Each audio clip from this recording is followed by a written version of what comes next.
Welcome back to the Better Men, Better Ball Player podcast. I'm your host, Trey Cobb. This is our fourth episode, and today we have a great friend of mine, a tremendous coach, Tom Eller. He is currently the hitting coach in the Baltimore Orioles organization. This season, he would have been at the Frederick Keys, would have been the hitting coach of Frederick Keys. Coach Eller, we actually graduated the same year, and he played ball at Cecil Community College. I played ball at Hagerstown. Didn't really know each other then, but through when we got done college and started coaching, that's how I was able to meet Coach Eller. And I met him when he was a head coach at Hartford Community College. He is the four-time Maryland JUCO Coach of the Year. He's won the Region 20 championship 5 times. What he's really known for is how his teams led the country in several power numbers for several years. When I say several, I'm talking home runs, RBIs, doubles. If there's an offensive category, Hartford was on top at one point. In 2016, he led his team to the JUCO World Series. He's had nearly 100 players in his time at Hartford that went on to play 4-year colleges. And during that time, he coached 5 JUCO All-Americans, 56 players earning all Region 20 accolades, as well as 29 grabbing all Maryland JUCO conference honors. He has a proven hitting system that works, which is exactly why the Orioles picked him up. He knows how to teach hitting.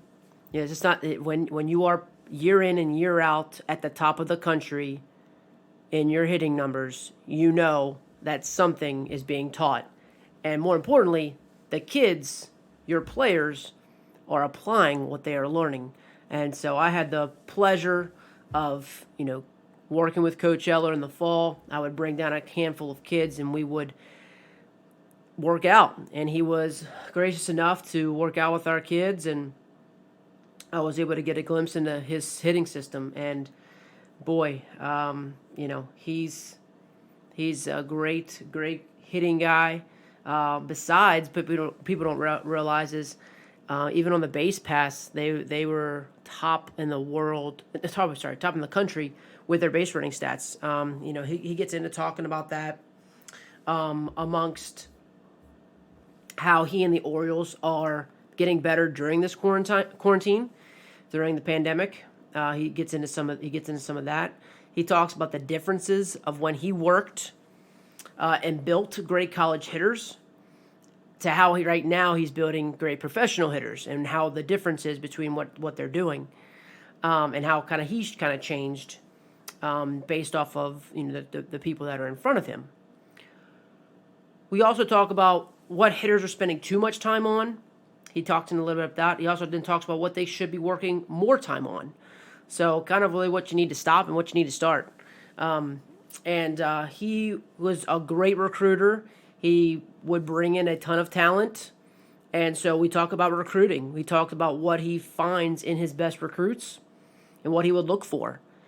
We get into that. So I think those things are pretty valuable when someone's trying to work to maybe get a college scholarship, or, as a coach, you're looking at what can my kids do to become that. Then those are the kind of examples and things you want to give to your players. And as a player, that's one thing you need to start developing. But overall, he just started talking about the traits, the mental skills of what he's seen in all the best players. He's now seen the number 1 draft pick go through the Orioles, and he's had the pleasure of work with him. And so, he talks about him and talks about the plenty of other really good players that he's had, and he's seen a very common traits that all of them do. So, but there's so much in this conversation. We dive into a ton more. I really just want to get down to it. He's Coach Tom Eller is a great friend of mine. He is an absolute stud of a coach. Another just dude that I'm just really happy that I get to call a friend. Really glad I have a relationship with Tom. We've had so many great conversations, and, the conversations I've had with him in the past, and that's what kind of started me with this podcast, is thinking, man, if other people had the opportunity to get a chance to talk to this guy and talk to the other great coaches that I've had. So again, I just want to give you the pleasure, and I hope that you enjoy this great conversation with Coach Tom Eller. hitting coach with Baltimore Orioles. Just how are you doing all this, man? How are you getting better during this time? Like, what's So, like we have a Zoom account with the Orioles, and we have Zoom meetings every day. Whether it's like we have like Mindful Monday, where we have our team psychologist, our mental skills coach, I should say. She works with us and the infielders and the outfielders, like all the position players, and we do that every Monday. Every Tuesday, we usually have like a some kind of hitting meeting of some sort. But we talk we talk all the time. mm-hmm. I think last week I had a meeting with Navy SEALs, so that was really cool. Went over I think there was about 8 of us on the call. We just went over like things that they do, and they were asking us questions about what we do. You always think like, man, Navy SEALs, they got it all figured out. And they do. They really do. But like they said the same thing about us. They were like, man, we really wanted to ask you guys questions about how you do things and how you handle players and all this kind of stuff. So I thought that was really cool. And then we have a book club that we're doing. So we have and that's all on Zoom. So like we read like 1 or 2 chapters a week, and then we all meet up. We just finished up last time we read like Carol Dweck, and she was actually on the call with us. Mindset, yeah. Yeah. So she was actually in on the call with us too, which was really cool. She just like popped in and was like, going over some of the notes with us. So, wow. And players are involved with that too. So, it really kind of preaches that growth mindset, and that's exactly what we're trying to teach here. So, yeah, but awesome. yeah, it's all kinds of different stuff. The other, I think last week as well, we had a meeting with Doug Latta. The hitting guru. Yep. Yeah. And then a couple of days ago, I was on the call with Chaz from Baseball Rebellion, Eugene Bleeker from 108, Matt Lyle. Some really good hitting guys on there, and I was on there for 3 hours in the middle of the day. And my wife was like, "What are you doing?" I'm like, "Dude, I'm listening to these guys talk about hitting. Like, I'm trying to get better." So it seems like I'm always on Zoom. Yeah. You guys specifically have certain players going to be on those calls, like when you're on with like Carol Dweck, or is it like a certain team at that time? So we do like the book club. Not everybody is involved with it. So anybody who wants to be in the book club can be in the book club. But we also have, like optional hitters meetings where we have the whole group there. And then of course I have all my guys that, would probably be with me at Frederick, where, we wrote out player plans for each person. And now we're actually doing something cool where we're kind of making their player plan interactive, where they can see some examples of some things like in a Google slide show. And it's been really time consuming, but it's been really good. Players really like it a lot. So you're doing the slideshow for them, or are they doing the slideshow to show you? No, we're doing the player plan slideshow for them. So it's like, things that they need to work on, things that are good, things that are bad, and we give examples of it. And it's been really good. And I guess were all those player plans based on what you had assessed prior to them leaving? Yeah, and kind of, yeah, from last year's stats, really. I mean, a lot of the guys I knew already because I had them at Delmarva or at Aberdeen. So I was able to throw some other stuff in there besides just stats and, their swing rates and their swing and miss rates and their chase rates and all that kind of stuff. But yeah, it's pretty much, we go through everything, whether it's, our swing decision side or our swing characteristic side. And it even gets into the way they move as well. So like their mobility and things like that. So I guess leading into that, so like, are those the three areas that you're testing now, hitters? I mean, I don't know if you want to call it testing, but that's things that we assess, I would say. Yeah. We really want to make sure that they're swinging at good pitches, because in the long run, that's going to, help them increase their OPS and, do more damage at the plate and also eliminate chasing. So that's huge. So I guess because like for me, like I've assessed that like this past fall, like or this past spring, it's as simple as me having a chart with like the strike zone and having somebody behind them saying that was a strike, you swung at a strike, and then at the end of the game, you just total up how many swings you have based on the number of swings that you should have swung at. Is it as simple as that? Yeah, I mean that's a pretty good way to put it. I mean, obviously, TrackMan has changed the game, so Oh like yeah, guys who have TrackMan and stuff like that. I mean, it's a lot easier for us. We don't have to do that. But yeah, I mean, I think it goes back to like even in BP, like tell them to swing at strikes and have somebody back there saying like, that wasn't a strike, or that was a ball.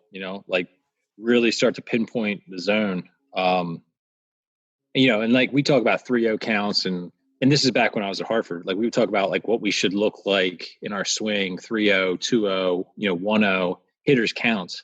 mm-hmm. And essentially that's a hitter's count is all the way through. We want to look at for pitches to do damage with until we get 2 strikes. So that's one thing that hasn't really changed for me. I mean, my philosophy on what pitches to swing at and why we're swinging at them and what not to swing at has always kind of been the same.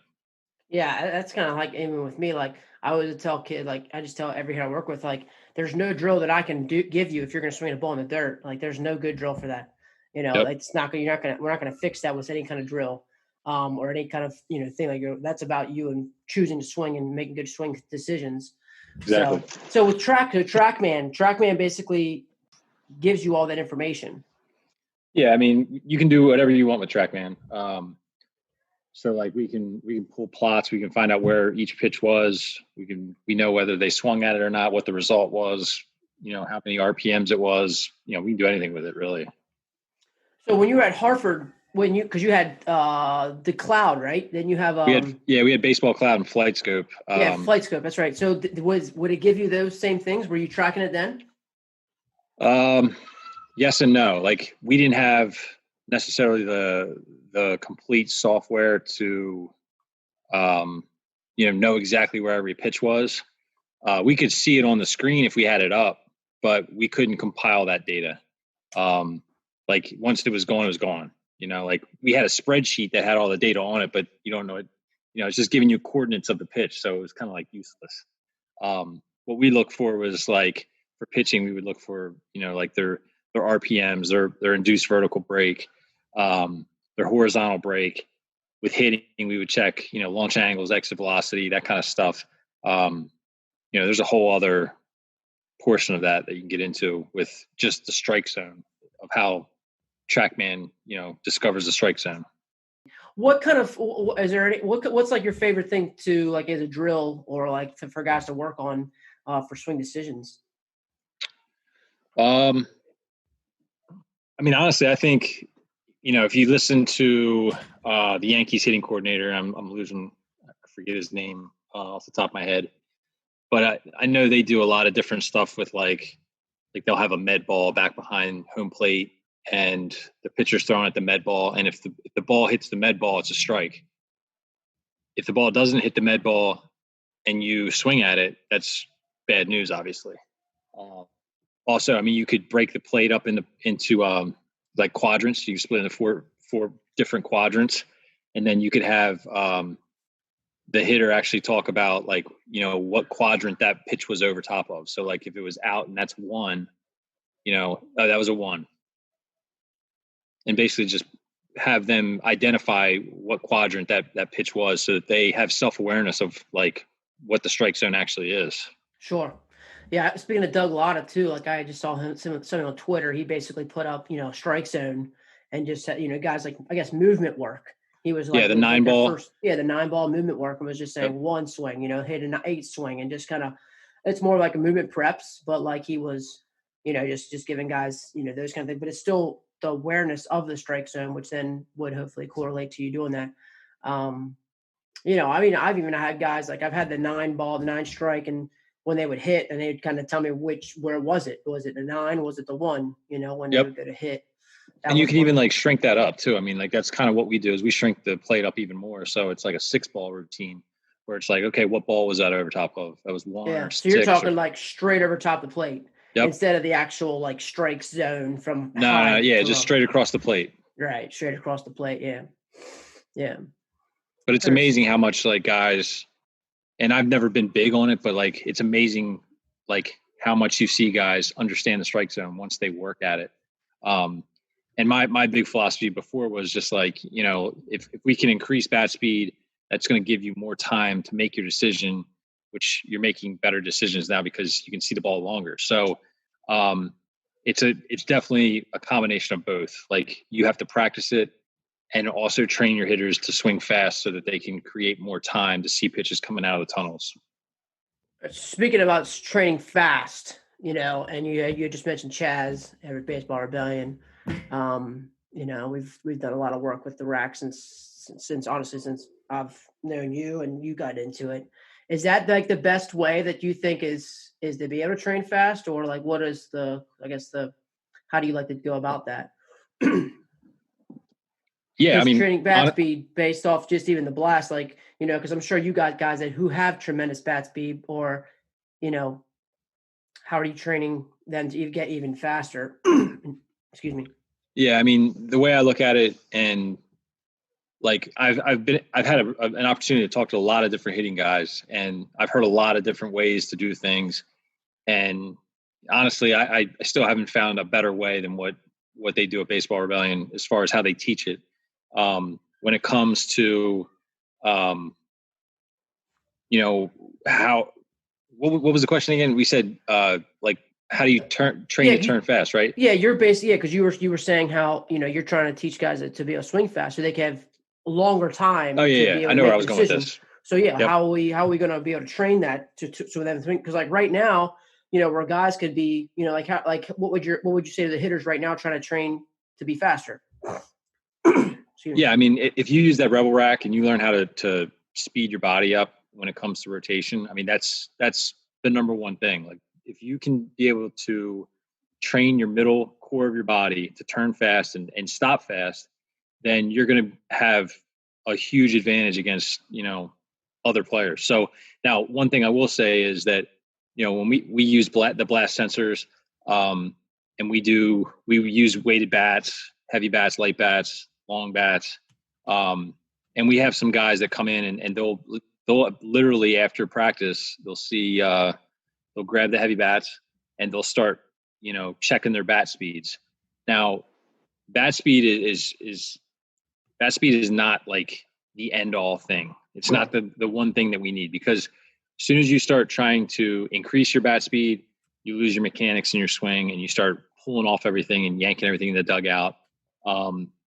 You know, top spinning balls, hooking balls. And that's what I constantly have to remind our hitters is like, listen, you already have, like, you're here in the minor leagues right now. You already have bat speed. Okay. Like, yeah, there's some guys that need a little bit more. But for the most part, we don't need to have 85 mile an hour bat speed. And when we look at an 85 mile an hour bat speed, that's usually like, it's not effortless for sure. I can tell you that. It's usually a guy like arm barring, trying to yank his front side off, just trying to make the bat go fast. So that's something that I constantly have to like make our guys understand is like, yeah, heavy bats, bat speed, they're all good, but you don't want to, you know, sacrifice your movement pattern to get more bat speed. Yeah, it's not effortless like your boy Griffey. I know that's your favorite. Yeah, exactly.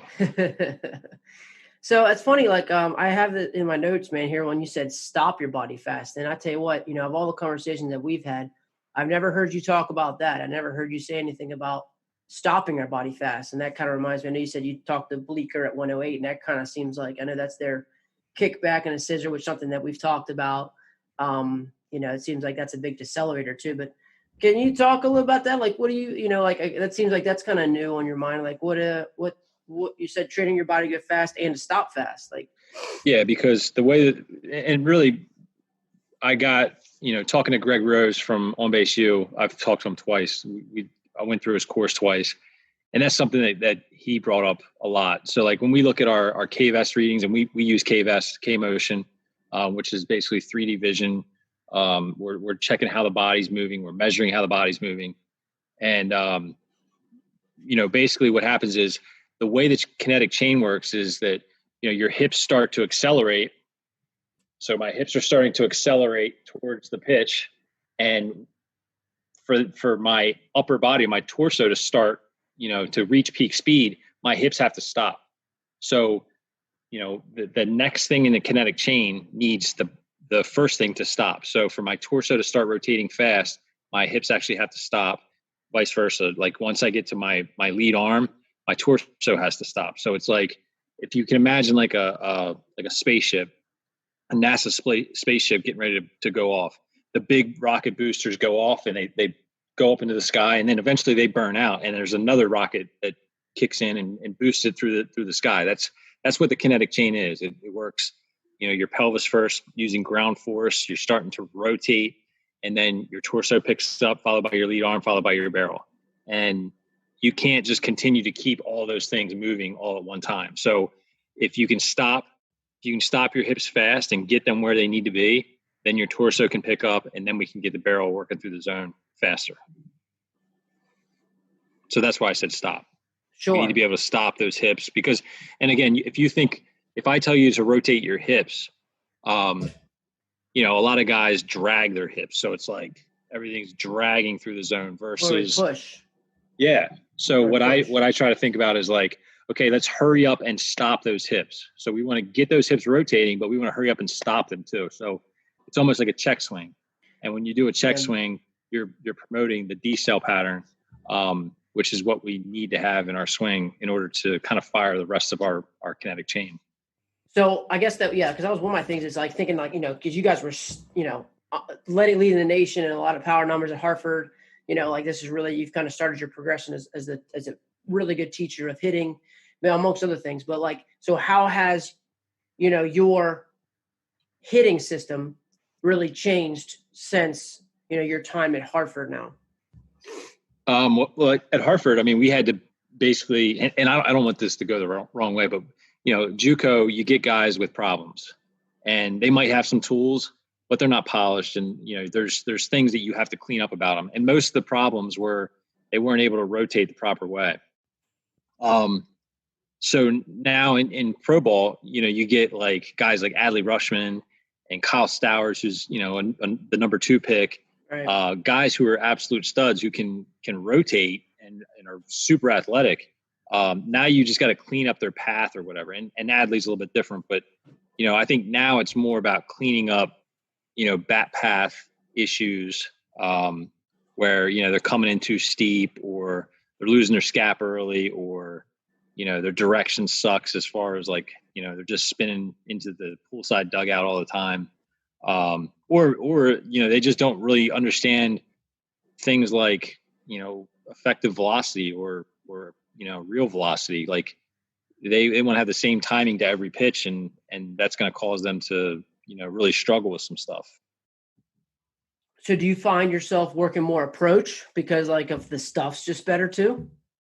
No, I mean, honestly, I don't really talk about approach a whole lot. Unless we have guys that have issues. Most of the time it's mechanical stuff. I mean, it's usually like like I said, bat path. A lot of guys just getting too steep. Their heads moving forward too much. They're not staying back. They're not rotating the proper way. I will say that I think direction is one of the biggest issues that we have, where they're not keeping that barrel in the plane for a long time. They're kind of like yanking across their body so much. Again, coming back to that check swing, it seems like that's one of your, drills that you seem to really like right now. Yeah, I think it kind of makes guys, like I said, it makes them stop, and it makes them understand, where the barrel should be working. For sure. Direction. So like if you think of a hockey player or a golfer or whoever, like, so a hockey player, their stick is going to continuously work towards the goal after they hit the puck, right? Whereas if you think about a baseball guy, a lot of times you'll see guys, their barrel work poolside right away. So they'll come through the zone, and then all of a sudden it's a yank across their body. And if you think of a golfer or, a hockey player trying to do that, I mean, they would not be anywhere near where they're trying to hit it. So same thing with baseball. We want to be able to, work that barrel right back where the ball came from. I think it also gives you more true spin, better carrying the ball too, It seems like that as you're working more through the ball. Do you give any more? So like when you're trying to work the direction, are you looking for more external cues during that? Like meaning, are you just trying to give people like an end goal with that? Or is it some type of feel that you're trying to work out? Yeah. I mean, a lot of times what I'll do is I'll do, like I will have guys with a PVC pipe and act like they're doing a slap shot or hitting a golf ball. I will do that. But I want them to think that their barrel is getting deep back by their, behind their back leg and working through the pitcher's face almost. So it's more of, and more of a, like a feel like this. So you see my arm working this way versus this way. Yeah. Elbow more vertical instead of horizontal. Yep. Yeah. And then cause I've been one drill that I've just loved and I've just helped my son. And a lot of just people feel is like put their lead arm out. Like skip the rock. Just put it here and just keep, and I'm going to hold it. I'm going to just hold your arm and just let them feel that. And that allows them to know, like, I just got to work this way through that. So that's typically one that I've really seen to just the kids are like, oh, wow. Like, and that one, I think what you just talked about, like a guy's head's moving too early. And that really just quiets the head, just have them, it just rotates right around and gives them just a better feel. But it also, it's almost like a light bulb. Like we're like, oh, I can actually swing without this arm actually going forward or, and that's one thing I'll say too, is like another really big issue is like disassociation of the shoulders from the hips. So you'll see a lot of guys, and that's exactly what you're doing right there. When you're skipping the rock, you have that arm out like that and you're skipping underneath, your disassociation, with your shoulders from your hips in order to move the proper way. So, that's something that guys have to understand, where they just kind of open up all at once. So like their KVS readings are usually jacked up, where it's like, it might be, I've seen some guys have a 4 first, and a 4 is the bat. So like the first thing moving its peak speed is the bat. Or, like a 1-1-1-1-1, which is basically everything's opening all at one time. At the same time. Right. Yep. I mean, you gotta be like a kid in a candy store having all these things to your disposal now. Going really from Hartford, cool. JUCO, like, I mean, it was kind of like how you guys went from because I remember playing you guys and working with you when you didn't have turf, and then so when you did, it was just like, I mean, then you were a kid in a candy store then, and now you go from that to K-vests and all these, everybody has a blast. And yep. Yeah, how do you deal with all that though? Like, like with all of us, anytime we get something new, like just the learning curve of it, being able to know what to manage. How have you handled having all of that and being able to manage all that? Yeah, I mean, last year, luckily, was like a really good year for me to just kind of like absorb everything. Like, I've used Blast a little bit, but I didn't really, like, we didn't even have the metrics when I used it before as we do now. Like, we have more advanced metrics.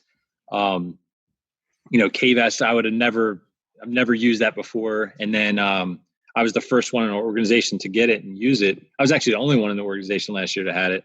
And, it gave me a lot of time just to like mess around with it, because we weren't really tracking anything yet. So it was just like, here, figure it out. They just kind of threw it at me and said, here, figure it out. Let us know what you think. And that's what I did. I figured it out. Like I talked to a lot of different people. I got to meet Justin Stone last year during the middle of the year, and he was with me for 2 days, and we went over a ton of stuff. And Justin is now the hitting coordinator for the Cubs, and he runs elite baseball. He used to work for the White Sox. He was really a hitting consultant for a lot of different teams, where he just basically went in and helped them with their kinematic sequence and some of their hitting stuff. But I got to meet him and work with him, and he taught me a lot about KVS and the kinematic sequence and just how the body works. And so, yeah, I mean, last year was really good as far as I had no idea what I was doing in the beginning. Now, like, I'm not by no means I'm an expert, but like I have a really good understanding of like, KVS in general. Blast on the other hand is, Blast is like I get it and everything, but there's so many ways to manipulate it that it kind of screws some things up sometimes, where you think what a swing is, and then all of a sudden the numbers come back crazy, and you're like, I don't, how did this happen? You know what I mean? Like, do you think that sometimes has to do with like the pit? Like I find it when I'm using it sometimes, like just even the pitch location. Well, yeah, it's a pitch location, but we can even track that. Like we can match Oh, okay. Because you have so much data Swing with the points, pitch right? location. But the bigger thing is like how they move. So like if you have a guy that has like a funky move in his load, that might trigger the sensor, and then all of a sudden all your data past that is messed up. So that's kind of where it gets kind of dicey. So you really got to be able to pair it with video and things like that. But yeah, I mean it's awesome. Like I really enjoy using KVest. I mean, we've had times where like I've had guys like have really good graphs and put really good numbers up on hit tracks and stuff like that. And it's like, but his graph is messed up, and I'm like, I don't know what's going on here, but his results are really good. And come to find out, like there was a time where we had like the bat or he was basically pushing the ball, it looked like a push. So his graph was just a little messed up. So we went to the part of the graph that was just messed up, and we started like looking at video, right around that time. And come to find out, he was like unhinging his wrist really early, and that was causing his barrel to spin kind of funny, and he wasn't really adjustable whatsoever. And this is a kid that couldn't hit a slider to save his life. And that's why. So we were able to kind of help him with his wrist, not unhinging so early, to create a little bit more consistency and power. So that was a long answer. Yeah, it's been great. I'm sure. Well, see, what's funny is like, so, as long as I've known you, like, you've never been one to like, you're always really good about taking major things and making them very simple, and I've always admired that of you. And so I guess when you have all those things, like, because you talked about a guy who was getting all the results, but then he wasn't moving the right way, the how do you associate that? Where like, is it a guy you're like, look, I'm just going to leave him alone, or do you still really dive into like you still really want him moving the right way? Yeah, I mean the guy that I'm talking about was actually one of my former players at Hartford, and he's playing independent ball right now. And I showed him what it was, and I tried to help him with it, but at the same time, I'm not going to change what he does because that might actually be helping him create bad speed. But whereas he's, also can't hit an off-speed pitch, or maybe he gets fooled a little bit too much. So like you present it to him. Sometimes you don't present it to him because maybe they're putting up really, really good numbers. But I thought this would be like, his something that's really going to help him. But I think, yeah, you gotta pick and choose what you do. Like KVest stuff, if I have to, I'll show them their graph, like if it supports what I'm trying to get them to do. For instance, like we talk about decel rates, like I'll pull up Mike Trout's graph and say, hey, this is what Mike Trout's graph looks like. Like, now look at your graph. And Mike Trout's graph looks like, a peak. It looks like a mountaintop. It excels really fast and then decels really fast. So, and then a lot of guys, theirs is like more like a rounded hill. So we want to make sure that thing gets like really sharp. So they're excelling really fast and decelling. So I'll use examples like that. But yeah, you have to like kind of, I don't want to say dumb it down, but like make it simple for guys to understand. If you just hand them a paper with a graph, like they're going to be like, what is this? Get this out of my face. Sure. So, but yeah, it's just how we relay that information to our players is the most important thing. Absolutely. Like, I mean, I can, anytime I'm something new, I remember the first time doing first Diamond Kinetics and then Blast, but yeah, how you give it to a kid and how they are able to do that. Even when I first started like base 2 and different things, every time it was always like, we had to have like a classroom session first before we were able to like just prevent it and practice and kind of work on it. It kind of needed its own thing. And I've made mistakes before where I didn't have class, and it needed it. So that's for sure. Communication is key, man. I guess what you're trying to say is like, it's almost like you kind of said, it's going to help the guy because it may have like maybe prolong his career or maybe play at a higher level. Yeah, it might take him to the next level, but at the same time, we got to look at, what got him there. And I'm sure he's been doing it all of his life. So are we really, and that goes the same with like mobility and stuff like that. Like everybody's talking about, mobility and trying to be as mobile as possible. But, we have guys in our system that, they might be tight movers or they might, they're not like really hyper mobile or anything. And then all of a sudden they fail one of the on-base U test screenings or a mobility test. And everybody's like, first thing everybody wants to say is like, oh, well, we got to get him to pass that test. I'm like, dude, he's been swinging this way for 18 years. Like, we can't just change, the way he moves or we, make him more elastic in his hip joints. He might not be able to hit the same way. You know what I mean? He might get worse. So like, it's things like that. Like I know they even kind of tested on Mike Trout a little bit. Like he's a very stiff mover, and they tested trying to get him to loosen up a little bit. And in the beginning, from what, this is just a rumor. I don't know if this is really true, but I've heard that the first part of the year, this past year, he kind of struggled because of that. Well, I guess it was last year, but he struggled because they had messed with his mobility a little bit, and he wasn't moving the same way. Yeah, I'm sure he's I don't want to say guinea pig for that, but like, he's just the guy that, I mean, everything is, like you said, you're pulling his data. Everybody just kind of pulls his data for what it could be.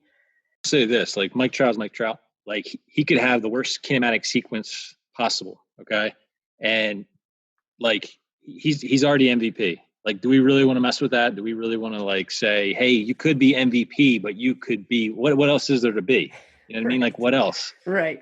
So like, you want to hit 1,000 home runs? I mean, what else do you want to do? Right. So I think you just got to come down. It comes down to like, is it really going to help the player? Is it going to change the player's approach or mindset too much? And then you decide what information you give them. Man, like, it's just funny to see how, like, I just remember how when we first started talking and where you are now. Like, what would you have done differently back in the day? Yeah, I mean, the one thing that I would definitely do different, like everybody always has, like every year there was always one kid on your team, or probably more than that, probably like 10, that you were always like, why can't this kid understand this part? Or why can't he move the way that I want him to move? And that's one thing I would do different. Like, not everybody moves the same way. Like, my tightness is different than your tightness. Mookie Betts is different than Mike Trout. And not everybody can do the same moves. And that's something that, really got my wheels turning as far as like, wow, like I have to teach every guy differently because of the way their body's made up. So, like I said, like a guy like Joey Schwartz is different than a guy like Trey Todd. Trey Todd versus Joey Schwartz. Those guys are two different guys. So what I say to them and the drills that I give them have to be completely different sometimes. Now, whereas guys like maybe like Javi Baez and Mookie Betts are more similar about how their body, works. They're more mobile. So that's one thing I would probably do a little bit different. I would be more individualized, but at that time, like no one knew that kind of stuff. And, when you look at the group in a whole, like it worked out pretty well. I'm sure some guys fell through the cracks, but it's about, at that point it was trying to get the majority of the guys to buy into what we were doing. So just understanding that everybody moves different, like, athletically, they're not going to be able to do exactly what I tell them that we want them to do. But that was cool back then, because then I actually made the lineup and I could say, do this or else. Now it's just like, I'm here to help guys get to the next level. And some guys might say, T, you're full of shit, get out of my face, or whatever. They can take it for what it's worth. But that's my job here, is to help those guys get better. So taking that, like, like saying that's what I did differently. So how do you program now on your team? Like, kind of keeping in a team setting, yes, you are. I guess I know at the minor league, it's really just about full development. So, I mean, I guess you can really just do you fully just program everybody's down to BP, down to their indie work and down to their skill work? Like, is everything fully individualized? Yeah, I mean, I would, yes and no. I mean, we have like a mobility test for every one of our guys. So all of our guys are tested for mobility. We know who can move, who can't move, who's tight, who's loose, who's hypermobile, who's neutral. So that helps me with like coming up with what their deficiencies are. So like if I look at their K vest and, they have a really hard time stopping, or decelerating their pelvis, and come to find out they're hypermobile in their hips. So that might be a guy that needs to step across his body just a little bit in order to help those hips decel faster. Because if I'm hypermobile, it's going to take me longer to stop because my body can move. There's more range of motion there. So all that kind of stuff gets thrown in the mix. So I have to know that stuff. I have to know, you might see a guy that kind of loses his scap a little bit early. The first thing I look at is like, okay, well, what's his scap tightness? Like, let me look at that and find out, is he tight? Is he loose? And a lot of times, like I just talked to a guy the other day, he was a real pushy guy. So he would always like lose his scap early. So this is like his first trigger is like dropping his elbow in the slot. Come to find out he was a hypermobile mover in his scap. So he should be really be getting like that Javi Baez scap load where it's a much bigger, drastic scap load to help pull that, get that rubber band efficiency.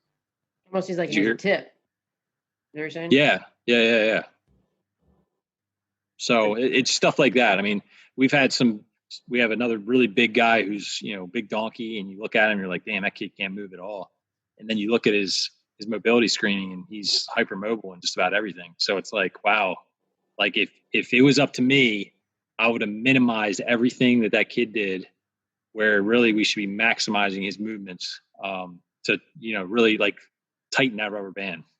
Sure. So as a hitting coach now, do you find yourself doing even more, getting into like the stretching and stuff? So like that's going to work on like if they're a big mover, do you feel yourself getting it, like gets prescribed that kind of stuff? Or is that just like your pre-hitting kind of movement work? No, I mean, I don't really get into that a whole lot. Like I said, I'll look at all their screenings and find out who can do what. Cause that helps me paint the picture of what they can do when they hit. So, usually like that's, like I said, with the scap or guys that have a hard time rotating, they might be tight, internal, external rotation. So I have to know that kind of stuff, but I don't prescribe anything. I'll talk to our trainers and say, hey, like this guy has a really hard time rotating. Like, can you check him, in his internal, external rotation? Can you check him in the squat? Like, what's he look like when he moves, when he lifts? And we have a new athletic trainer, or strength coach, Nick White. He used to be with Coastal Carolina, and he's amazing. Like he probably would pick that out before I would, honestly, because he's in the weight room with them. He makes everybody do everything with correct form. And if you can't, then they're working on that. So yeah, I'm not getting into the stretching a whole lot. And honestly, like I'm more about working around some things. So again, if a guy has tight hips, I might have them open up a little bit in their stride just to create a little bit more space so that they can turn a little bit easier. Cool. So you're still loose mover, we want them to kind of close off to decel their hips, and then a tight mover, we want to kind of open them up. Did you get all that? Yeah. You just kind of went in and out a little bit, but I was thinking tight mover. We're gonna close them off. No.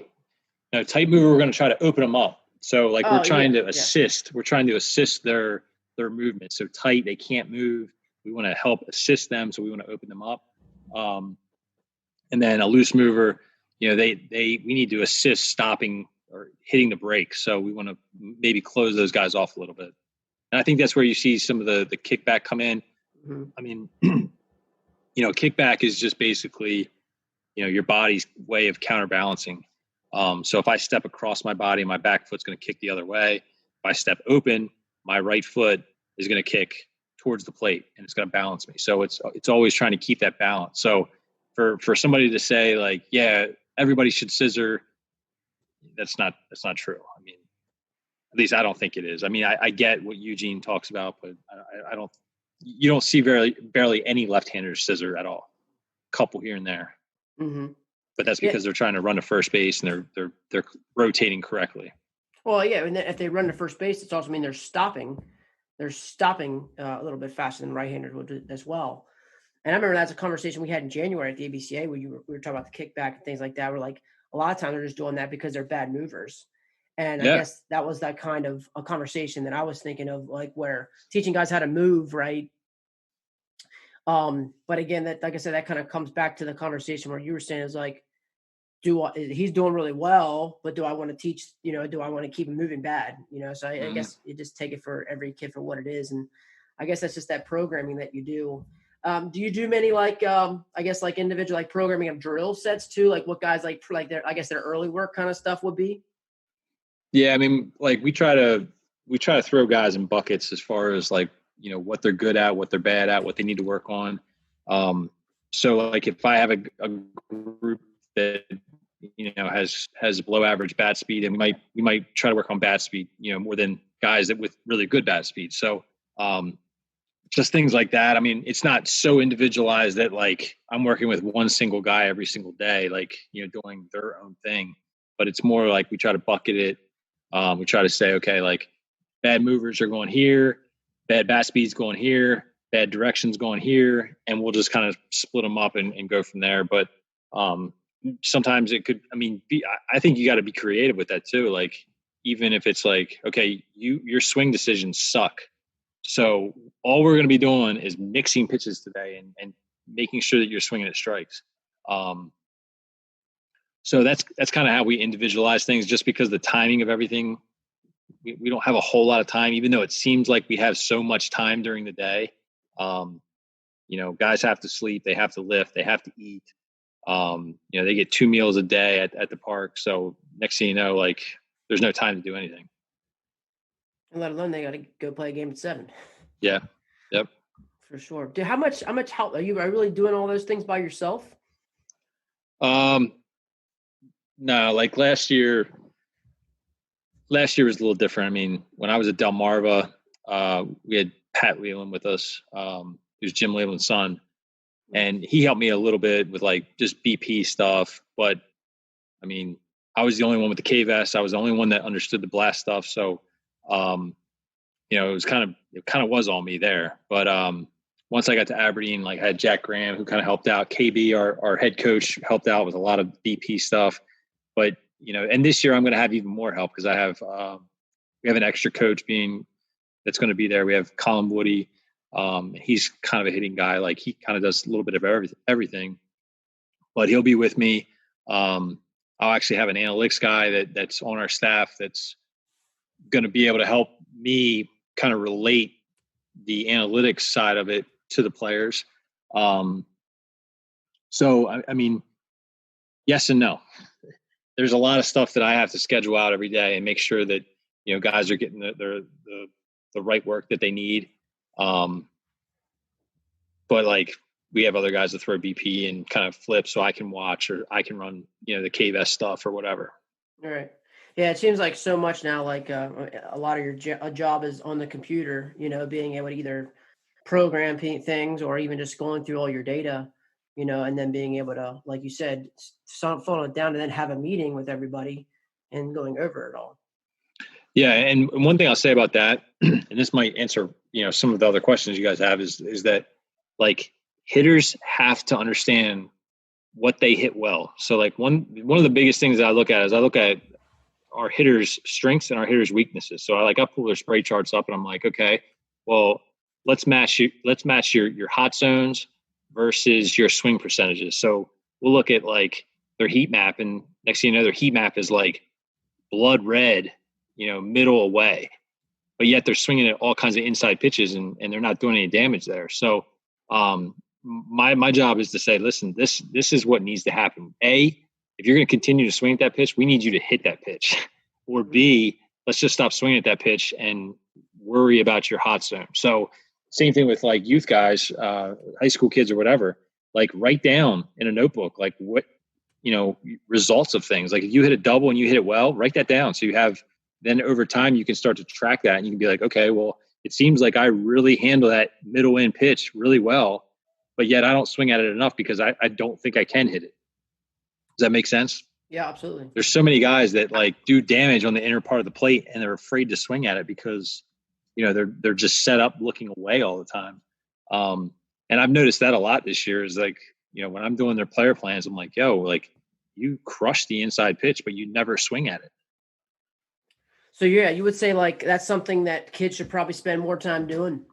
Yeah, definitely. I mean, just understanding what you hit well.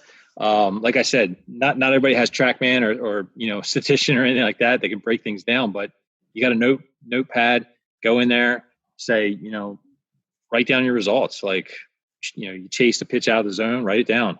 So that way you can kind of go over and compile all your results and say, okay, well, it looks like this is what I need to look for. I honestly, kids swing way too much. And this goes from pro ball all the way to like Hartford, high school, middle school, whatever. They swing too much. Swing less. Look for better pitches to do damage. And I get it. The umpires are, so-and-so's dad who's just volunteering, whatever. I get that. But if you swing that pitch that's out of the zone, either way, you're out. You're out most of the time. So just don't swing at it. If you get rung up on a pitch that's a foot off the plate, who cares? You know what I mean? Who cares? Yeah, it's coming back to like one of the first things we talked about was the swing decision. Which that's one of my things this past year or two that I've just been on like, look, man, there's like all this talk about all these things we can do, but it don't matter if you're swinging at balls that there's nothing you're going to do with them. Yep. Nothing, Especially today with guys throwing the way they are, like they have so much information at their fingertips that they know exactly how they want to throw a pitch to be effective, and they know exactly where to put it to be effective. So it's like, we don't even know what pitch is coming.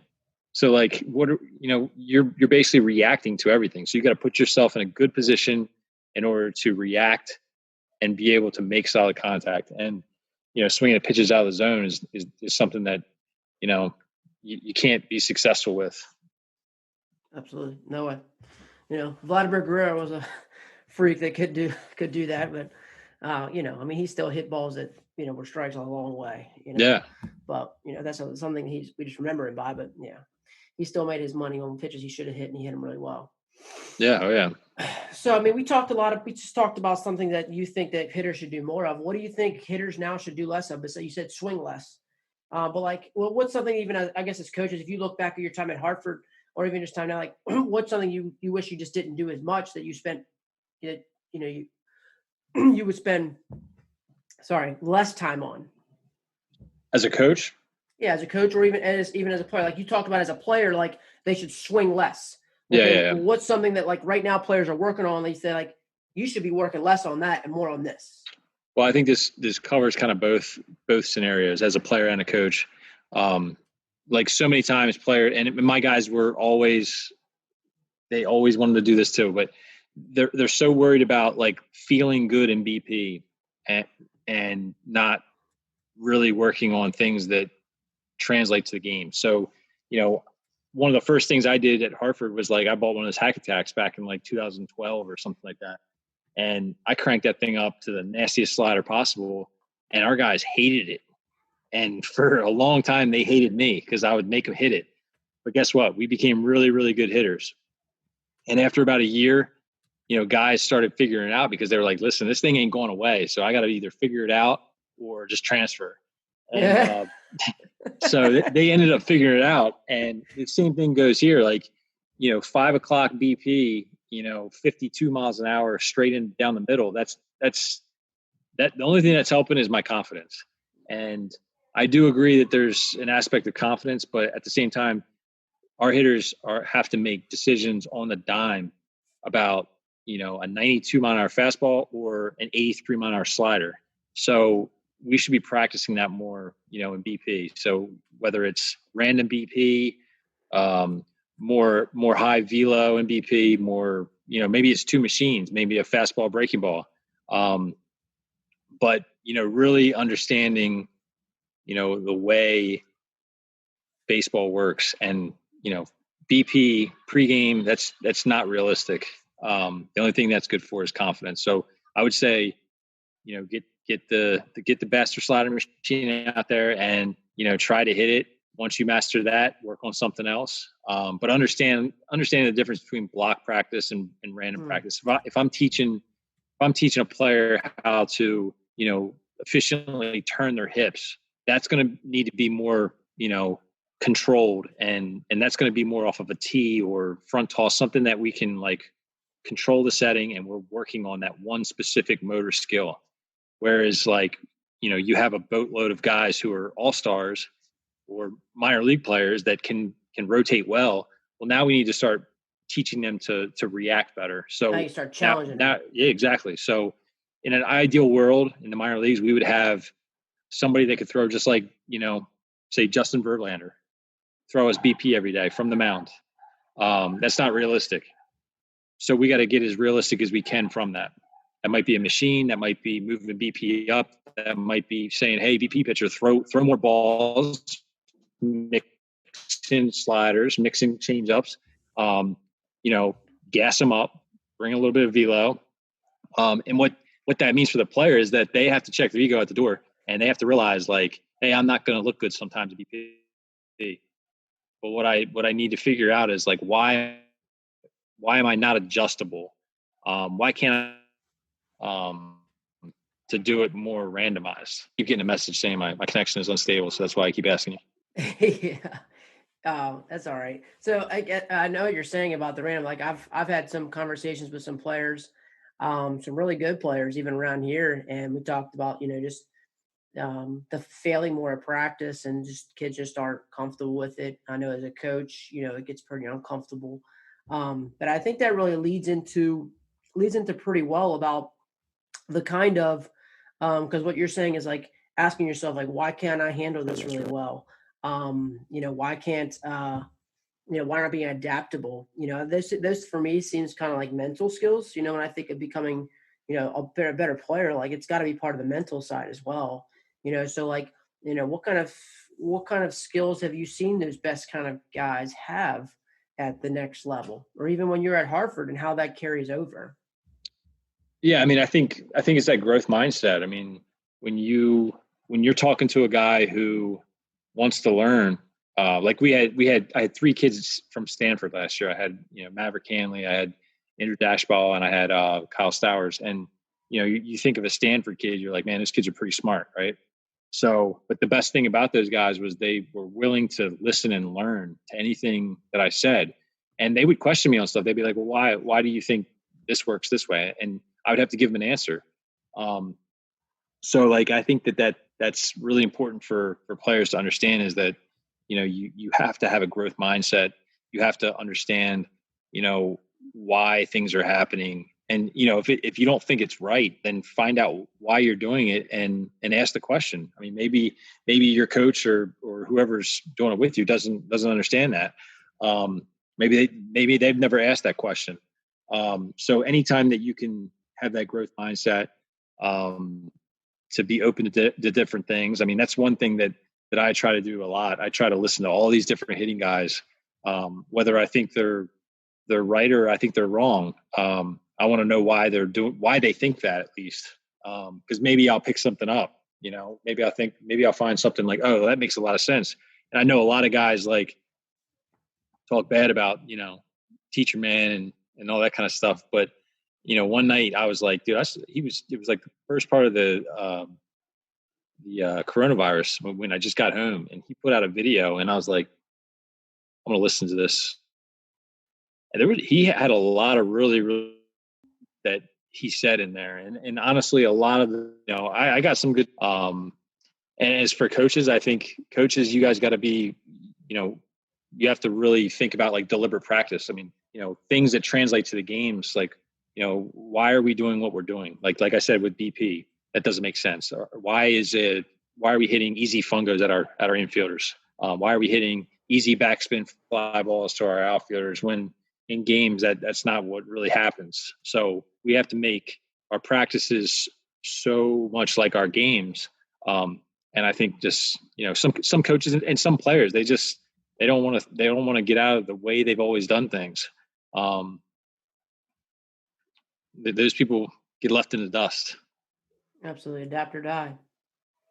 So I guess the thing is, Yep. that sounds a lot of like what you're saying is being reflective too, like having some self-awareness, like you're saying, why am I doing this, is a very self-aware, reflective kind of thing, to be able to do that. So you're seeing that a lot in players? Or like, yeah, I see that. I see that in the best players. Yeah. Like I'll give you an example. Like Adley is unbelievable. He's not just like gifted athlete. He is like, he knows what he's talking about. He gets like the mental side of things. Like he'll sit there and talk to you about like, yeah, I think we should do this, or I don't think we should do that. He just has it all figured out, and he'll sit there and he'll be like, what do you what do you see in my swing? And I'll be like, well, I think this, and that. And he'll be like, yeah, like I think that too. I've never heard it that way, but yeah, I think that's good. Or he'll say like, he just has it figured out. And that's what so many guys, don't have, because they're so nervous about, making it to the next level. They're afraid to say they don't know something. They're afraid to say that they're not good at something. Whereas he'll tell you, like, if he's not good at something, he'll tell you right away. He'll be like, I suck at hitting that, or I need to get better at this. And he's very humble. And I think that's important. So many guys try to put up a front that, that they're the best, which I get it. But at the same time, like, I think some of the best players have the growth mindset and are very humble. They just want to get better. Absolutely. And I guess because at the beginning of the call, you're talking about, your Zoom calls and things like that you're doing with your book clubs. Do you do those? Are you only doing that now because of the way things are now, or is that something that the Orioles do all the time? Well, I mean, we just started doing it during this kind of crisis pandemic. But honestly, the day that they canceled the Olympics or postponed the Olympics, we had a phone call with the USOC, and I thought it was like we were talking about like U.S. soccer. So I was like, oh, we're talking to the soccer coaches or whatever. So next thing I know, we're talking to the Olympic committee coaches. Like, we're talking to the soccer coach from the Olympic team. We're talking about the volleyball coach, the boxing coach, the rowing coach. And we have like the Irish rugby on there. We had all kinds of like super awesome, coaches from around the world. And they just got the news broken to them that the Olympics were postponed. So they were obviously all bummed, and they were in the process of figuring out how to stay in touch with their athletes. So I took so much stuff from that phone call from them. I mean, just some of the stuff like the Irish rugby guys do, because they have guys from all over the world, how they stay in contact with them, how they like basically call in on FaceTime and work out with their players. Mm-hmm. And, like the strength coach, he literally has them call in and he's sitting there lifting with them, going through their form and how they feel and all that kind of stuff. So I think we realized right there, we were like, wow, like we're way behind all these other sports. I was blown away. So I think you're going to start to see this a lot more in all pro sports and in general. You're going to see more and more people connecting through things like this in order to share knowledge and share ideas of how, they do it versus how we do it, more like yours, vice versa. I mean, I think it's going to open up a whole new set of doors, really. Yeah, I lost you there for a minute. So you saying you said that you think we'll see more like Zoom meetings and FaceTimes where people are kind of checking in on their guys. I kind of like say keep them accountable. Yeah, I mean, I think in the off season now, like this gives us the ability, and we know that it's a positive result. Like we can check in with guys all the time. Like if I'm working with Caden Grenier and I think he needs to work on something, like, hey, take me to the cage with you. You know what I mean? I want to see what's going on, who you're working with, this and that. What your numbers are, that kind of stuff. Like it's going to open up a whole new world as far as, how we communicate with our athletes, especially when we're not with each other all the time. Absolutely. And like you said earlier, I mean, that's, besides just the data we're going to give them, the way we communicate that is much better, and is the most important is what you're saying. Like the communication piece has to be there. And yeah, I would agree. I think this is definitely going to change certain meetings that happened, or, absolutely. This will definitely change how people do business. Yeah, it just seems like, I mean, like when you said so much about Adley like has it figured out, man. Like when you say that, like, like typically when I know the conversation we've had, and you said people just need it figured out. It's almost like they got to get out their own way, which typically is not so much a physical thing. They got to figure out that they don't have it figured out. Because like, that's what I think Adley realizes, like, he wants to just keep getting better. Same thing with Trey Todd. Trey Todd was amazing. Like sometimes I would say stuff to him and he would just like look at me like, like, I have no idea what you're talking about. And he would just say, like, what do you mean? Like, I've never heard that in my life. And that's what made him different. Like, he also was very humble. Luke Johnson, like, again, Ryan Calhoun, all those guys. Yeah. I mean, they would do anything I asked them to do, because obviously I created an atmosphere of them trusting me. And I think that's the most important thing. You got to create trust with your team. And once that trust is there, then, they trust that you're giving them the right information. And, if I'm giving them false information, I'm hoping that they'll go and, call me out on it, honestly. But definitely all of our best players, they all had the same traits that, they were always looking to learn and get better. What I mean, like, you want to talk some base running, man? You want to get into like your base running stuff? I mean, like I said, no one really knew like the kind of base running stuff that you had at Hartford, man. I think all your hitting numbers were just kind of because they were just phenomenal. But at the end of the day, how many bags would you steal a year? I mean, like, there was a couple times like you were. I think we stole over 200 bags like 4 or 5 different times. Yeah, I mean, that's something that was just never talked about, man. Like, and so. You was really like an offensive, like, I know that people talk about you as a hitting guy, but it's just like you're an offensive guy. I was like, that's why I talk to guys about you. I'm like, he's more than just hitting. Like, he can just score score runs is more just hitting. Yeah. I mean, I think it's a revolving door. I mean, if you hit, then teams are going to be worried about you hitting and they're going to forget about you running. So then you run. And then all of a sudden it works on the opposite end, where like teams are like, oh my God, Nick Rowland's on base. Like, we know he's going to run. Yeah, but guess who's hitting next? Trey Todd. Trey Todd's hitting next, and he hit 22 jacks. So he's going to hope that you are worried about Nick Rowland over there at first base, so you can throw him a groove fastball right down the middle. And then all that stuff kind of works together, and then next thing you know, you score 600, 700 runs a year, and average 10 to 12 runs a game. And people are like, yeah, we hit, but we create a lot of runs. You also create hustling. Bad pitches, I guess what you're saying too. You're also creating bad pitches because guys are worried about the guys on the bases. So yep, you want exactly. To what was like the best thing that you guys did base running wise at Hartford? So yeah, I mean that's huge. So what was like? Well, I think I think the first thing that that we started incorporating was just like understanding your lead length.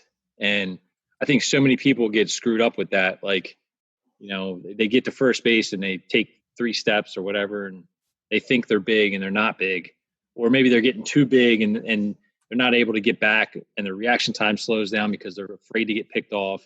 So that's one thing we practice all the time is just our leads, whether it's an old school lead or a new school lead or a hybrid lead. They know exactly, how many steps it is to get into that lead, which is a safe lead or more aggressive lead. So, it was really easy at Hartford because we had that turf. We could just put down some markers or whatever. But you think about it, every stadium is different. Every stadium has a different cutout. So you got to you can't just get, a foot on the cutout. Get your right foot to the cutout. It might be your left foot this time. So, that's one of the biggest things that we did. And then we started, figuring out like, okay, who's really good at running, who's got Deion Sanders speed, who's got Cecil Fielder speed. And then, we're going to kind of label those guys, and those guys are the ones that, we're going to have to go off the pitcher and determine whether they can go or not. So Deion Sanders can go just about anybody.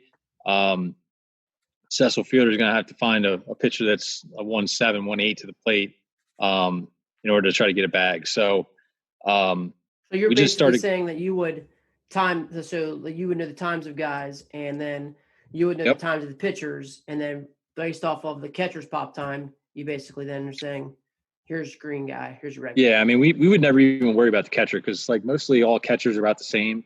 So we would just go off the pitcher. If the pitcher gave us, a number that we liked, we were taking the bag. And what other people don't understand is that we stole 200 bags, but we were also 91% successful with that. So when we did that, it was like we weren't just running reckless. We were running when we knew we had the bag because, the pitcher gave it away. The pitcher's slow.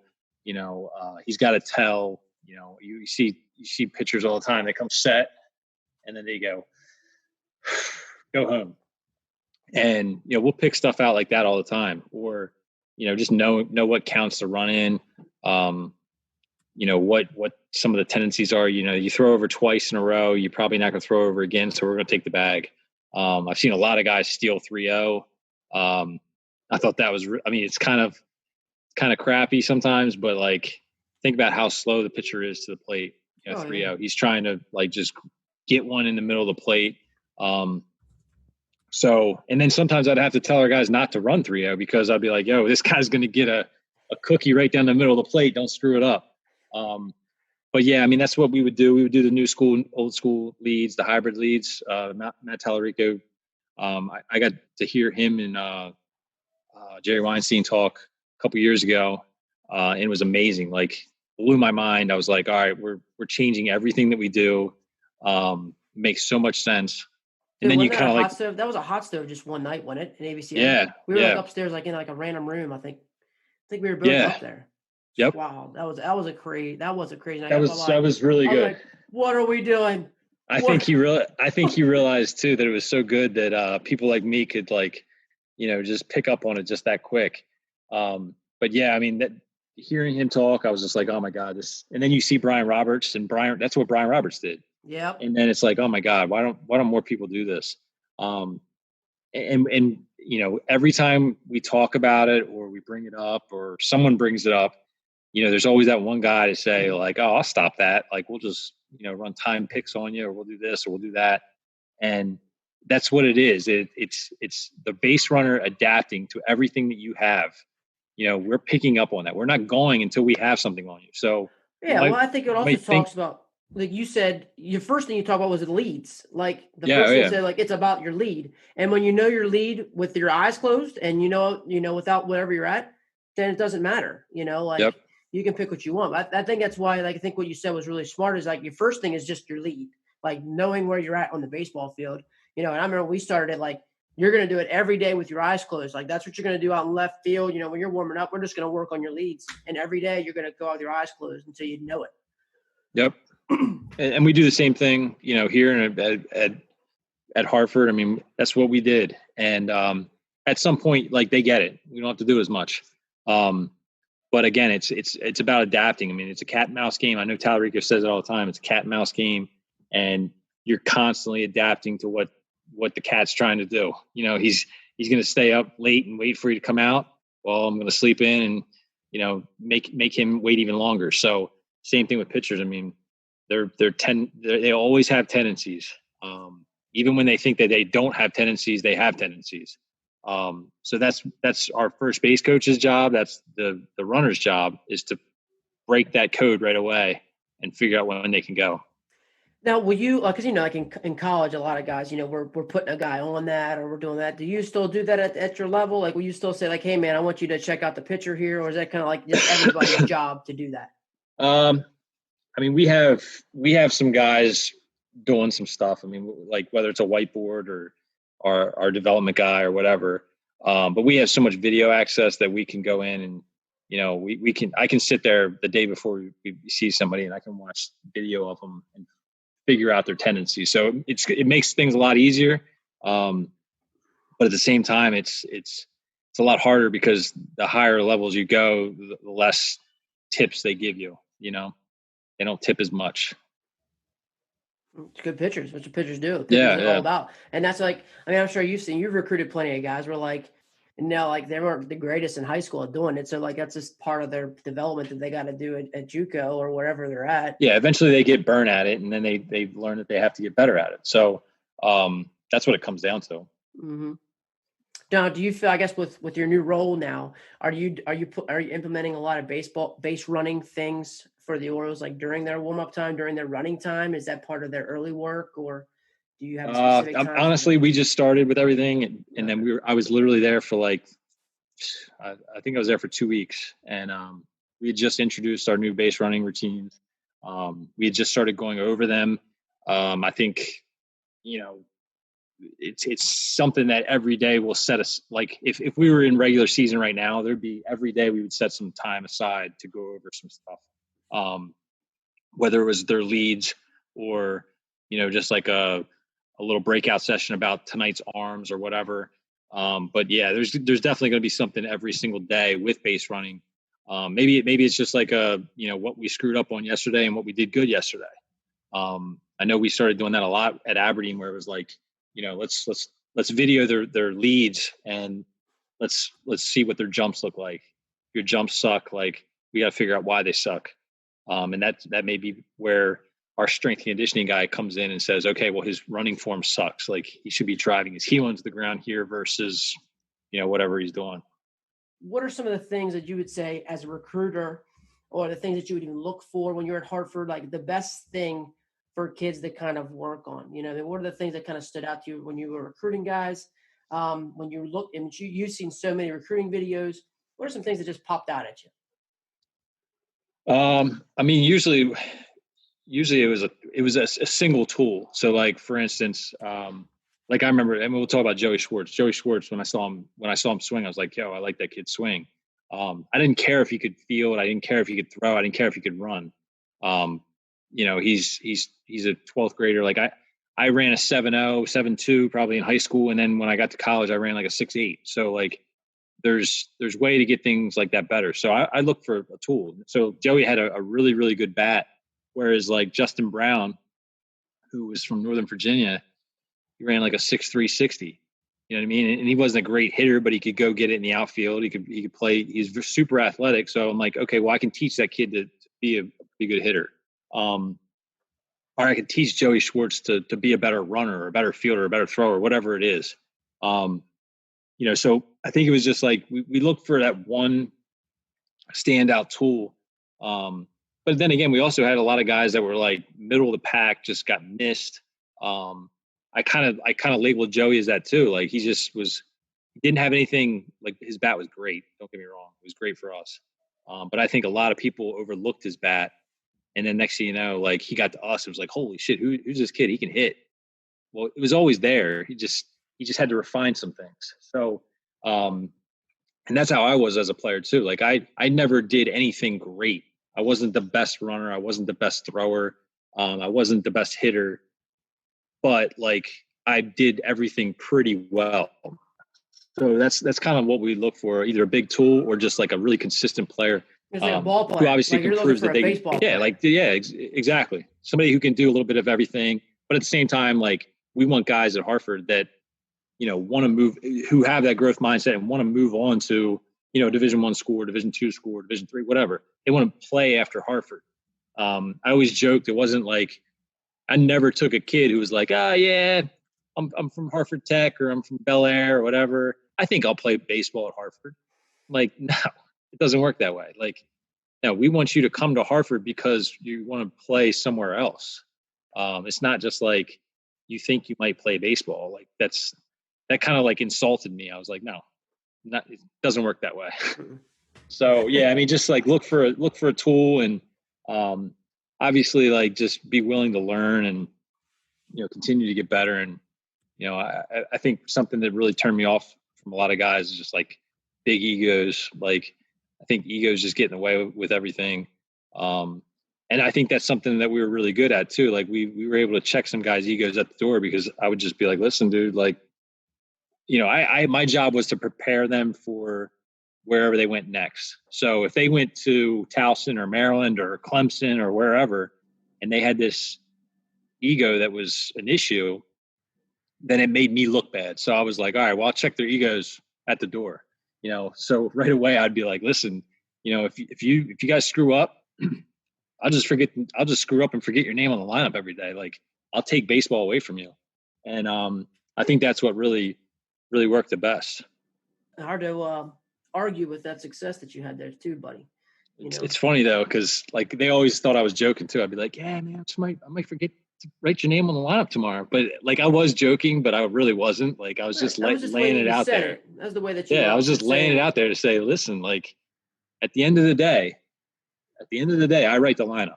And if you want to make our program look bad, or you want to make me look bad, or or anybody that was a part of our program, you want to make them look bad.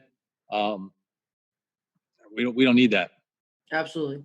So and it's funny how you mentioned a couple of those things, the singles tool that stood out, just being a ball player, being that grinder, and then the other part of that was saying willingness to learn, the growth mindset, no ego, wanting to move on, which is really part of your growth mindset too. But just for me, that's just the competitiveness too. Like, it's funny how you just marry both of these things together. I think, me and you actually went through the same time, I was at Hagerstown when you were at Cecil, and, I was the same kind of way. I mean, I could run a little bit. I ran a little bit better than you, but I was the same way. Like, I mean, if I'd say that was my tool, that was probably my tool, and I could love it.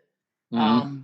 But I was the same kind of way. I was just a ball player, like where you were. And so I think that's kind of, where it's funny how we mold both of those things together, and you have an eye for those things. It's just really, you could really tell. And then if you took a guy like Joey, like I knew, like, oh yeah, Joey, he's just his swing will just get even better. Mm-hmm. And so it's so funny too. Like if there was another Maryland JUCO coach or Maryland JUCO player that played against our teams, they would probably be laughing because they'd be like, this guy's full of crap. Like, those guys were a bunch of like egomaniacs. Yeah. And honestly, it wasn't that way. Like, on the field, that was confidence. Those guys were confident in what they were doing. But at the same time, if they did stuff that was like, out of line, like they knew they would have to answer to me, and they knew that I was helping them get to a 4-year school. I was helping them with the draft, if that's what they were a part of. And if they made me look bad, then there's going to be some issues. So overall, it was a learning experience for them. But it was also, they showed their confidence on the field every day. I mean, sometimes they hit some home runs, and it was just like, they earned the right to do what they did. You know what I mean? Like, hit the crap out of it. Like, go ahead. You just hit it 450. Like, it's all right. I'm not going to get mad about it. If somebody did that to me, I wouldn't get mad. Like, don't throw it there. I'm sure, but much people want to talk to you, dig in a little deeper. If somebody want to reach out to you, what's the best way to reach out to you, buddy? I'd say just on Twitter. I mean, Coach Tom Eller on Twitter. Hit me a message, and I'm pretty good about getting back to them. But if there's too many of them in there, it might take me a little bit. And if I don't get back to you, just keep sending me stuff, because I must have missed it. I don't ever like just skip out on people. I'll always answer you. It's just a matter of like, maybe you just got lost. Maybe I opened it up on the bus and didn't get a chance to read it, and then forgot about it the next day or whatever. Yeah. But yeah, I mean, feel free to ask any questions through Twitter. It's the easiest for me. For sure. I mean, I can say just some conversations with you. You've always been open to talk with me anytime I wanted to. Hey man, I'll give you a call maybe tomorrow. I'm on the bus, or I just want doing something. So you've always been very open to talk, and you love talking baseball. That's for sure. Yeah, and I think too that like so many guys are afraid to talk about stuff like what they do and all that kind of stuff. I think being able to talk to people about things and share ideas, it's also a way of like, learning yourself. Like maybe you ask me a question like, well, why do you do it that way? And I'm thinking like, well, I don't know. I never really thought about that. Like, maybe I should figure that out. So it makes me better too in the long run. It kind of reinforces why you do it. Reinforces your process. Yep. We just got through a ton of information, and I really appreciate you sticking with us. But I really just had to thank Coach Tom Eller. Coach Eller, you can find him on Twitter. Best way to reach out to him. He has really just reinforced this podcast of becoming better men and better ball players. You can hear from the traits that he knew that all of his top talent would have was not just physical talents, but definitely mental. But even some of the things that the Orioles are doing, from having a book club, their talk about having a growth mindset. You heard him talk a lot about that, with wanting to know more, wanting to do better, not just being stuck in your ways and only doing a certain way. To also putting individual player plans together. So as an individual player, you need to know what kind of things work for you. As a coach, you need to know what kind of things are working best for your own players. And we need to start developing kids and meeting kids for their individual needs. Now, there is still time that everyone needs to do the same thing, but there is definitely a time that if we need to also implement plans for the specific person that might need some individual attention based off of their weaknesses or based on what they need. He is really just making his way. This is just the start of his career with the Orioles, but he's really making his way. I truly believe, he's just getting ready to make his way right up through the Major League Baseball. He has a system that works. He knows how to teach it. He's got a great rapport with kids. People like playing for him, and his results speak for themselves. At the end of the day, we know his process works because he gets results. And all of us right now are getting some type of feedback and knowing if our process is working or not based off of the results that we are getting. So he's continued to be on his way. Just really fortunate to know him as a friend and be able to share this insight and have this interview on a podcast. So again, I just really want to thank him. Not many coaches like to divulge that information and get into it as much as he does. And I'm just thankful that he was able to spend some time with us, which really was a lot of time. We actually talked for even more time after it. But if you want any more details on what we had a conversation, you can always reach out to me as well at Twitter at Coach3Cobb or on an email at Trey, TREYTCOBB @gmail.com. And I'll be happy to answer any questions for you.